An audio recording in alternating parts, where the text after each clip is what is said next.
ಏನೋ 5 ಅಂತಸ್ತಿನ ಸಾವಿನ ಕಟ್ಟಡ ಕುಸಿತ ಪ್ರಕರಣಕ್ಕೆ ಸಂಬಂಧಪಟ್ಟಂತೆ ಈಗ ಕಟ್ಟಡ ಮಾಲೀಕ ಗಂಗಪ್ಪ ಶಿಂತ್ರಿ ಅವರ ಬಂಧನ ಆಗಿದೆ. ಇವರು ಮತ್ಯಾರು ಅಲ್ಲ, ಮಾಜಿ ಸಚಿವ ವಿನಯ್ ಕುಲಕರ್ಣಿ ಅವರ ಮಾವ. ಅವರನ್ನ ಈಗ ಪೊಲೀಸರು ಅರೆಸ್ಟ್ ಮಾಡಿದ್ದಾರೆ.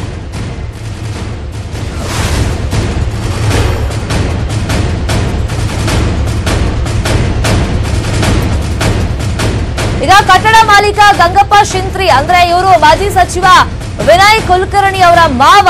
ಅವರಿಗೆ ಸಂಬಂಧಪಟ್ಟಂತ ಕಾಂಪ್ಲೆಕ್ಸ್ ಇದು. ಈಗ ಅಮಾಯಕರ ಜೀವವನ್ನ ಬಲಿ ಪಡೆದಿದ್ದಾರೆ ಅನ್ನೋ ಆರೋಪದ ಮೇಲೆಗೆ ಈಗ ಪೊಲೀಸರು ಅವರನ್ನ ಅರೆಸ್ಟ್ ಮಾಡಿದ್ದಾರೆ.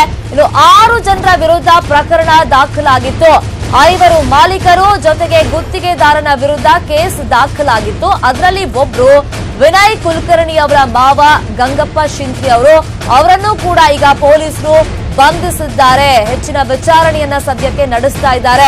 ಸೊ ನ್ಯೂಸ್ 18 ಕನ್ನಡಕ್ಕೆ ಎಕ್ಸ್ಕ್ಲೂಸಿವ್ ಆಗಿ ಒಂದಿಷ್ಟು ಮಾಹಿತಿ ಬಿಲ್ಡಿಂಗಿಗೆ ಸಂಬಂಧಪಟ್ಟಂತೆ ಸಿಕ್ಕಿತ್ತು. ಯಾಕಂದ್ರೆ ಇವರು 2 ಫ್ಲೋರ್ ಕಟ್ಟಿದ್ರು, ಅದಾದ್ಮೇಲೆ ಮತ್ತೆ ಫ್ಲೋರ್ ಗಳನ್ನ ಕಟ್ಕೊಂಡು ಹೋಗಿದ್ದಾರೆ. ಆದ್ರೆ ಪಿಲ್ಲರ್ ಇರಲಿಲ್ಲ.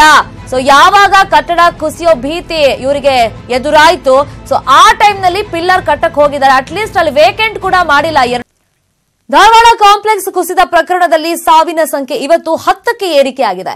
ಇವತ್ತು ಮತ್ತೆ 3 ಮೃತದೇಹಗಳು ಪತ್ತೆಯಾಗಿದೆ. ನಿನ್ನೆವರೆಗೂ ಕೂಡ 7 ಮೃತದೇಹ ಪತ್ತೆಯಾಗಿತ್ತು. ಇವತ್ತು ಮತ್ತೆ 3 ಮೃತದೇಹಗಳು ಪತ್ತೆಯಾಗಿರೋದ್ರಿಂದ ಸಾವಿನ ಸಂಖ್ಯೆ ಇವತ್ತು 10ಕ್ಕೆ ಏರಿಕೆಯಾಗಿದೆ. ಇದು ಮತ್ತಷ್ಟು ಜಾಸ್ತಿ ಆಗುವ ಆತಂಕ ಸದ್ಯಕ್ಕೆ ಸ್ಥಳದಲ್ಲಿ ನಿರ್ಮಾಣ ಆಗಿದೆ. ಧಾರವಾಡ ಕಾಂಪ್ಲೆಕ್ಸ್ ಕುಸಿತ ಪ್ರಕರಣದಲ್ಲಿ ಕಳೆದ 3 ದಿನಗಳಿಂದಲೂ ಕೂಡ ನಿರಂತರವಾಗಿ ಕಾರ್ಯಾಚರಣೆ ನಡೀತಾ ಇದೆ. ನಿನ್ನೆ ತನಕ 7 ಮಂದಿ ಮೃತಪಟ್ಟಿದ್ರು ಅನ್ನೋ ಮಾಹಿತಿ ಸಿಕ್ಕಿತ್ತು. ಆದ್ರೆ ಇವತ್ತು ಕಾರ್ಯಾಚರಣೆ ಮಾಡ್ತಾ ಇದ್ದಂತ ಸಂದರ್ಭದಲ್ಲಿ 3 ಮೃತದೇಹಗಳು ಅಲ್ಲಿ ಪತ್ತೆಯಾಗಿರೋದ್ರಿಂದ ಸೊ ಈಗ 10ಕ್ಕೆ ಇವತ್ತು ಸಾವಿನ ಸಂಖ್ಯೆ ಏರಿಕೆ ಆಗಿದೆ. ನಿನ್ನೆವರೆಗೂ ಕೂಡ 7 ಮೃತದೇಹಗಳು ಪತ್ತೆಯಾಗಿತ್ತು. ಇವತ್ತು 3ನೇ ದಿನ ಕಾರ್ಯಾಚರಣೆ ನಡೀತಾ ಇದೆ.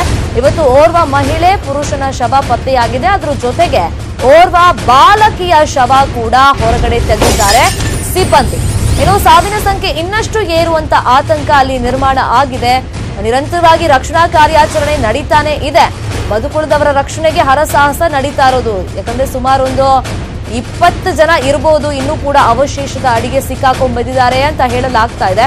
ಸೊ ಅವರೆಲ್ಲರನ್ನೂ ಕೂಡ ಜೀವಂತವಾಗಿ ಹೊರಗಡೆ ಕರ್ಕೊಂಡ್ಬರೋ ನಿಟ್ಟಿನಲ್ಲೇ ಇನ್ನೂ ಕೂಡ ಅಲ್ಲಿ ರಕ್ಷಣಾ ಸಿಬ್ಬಂದಿ ಹರಸಾಹಸವನ್ನ ಪಡ್ತಾ ಇರೋದು.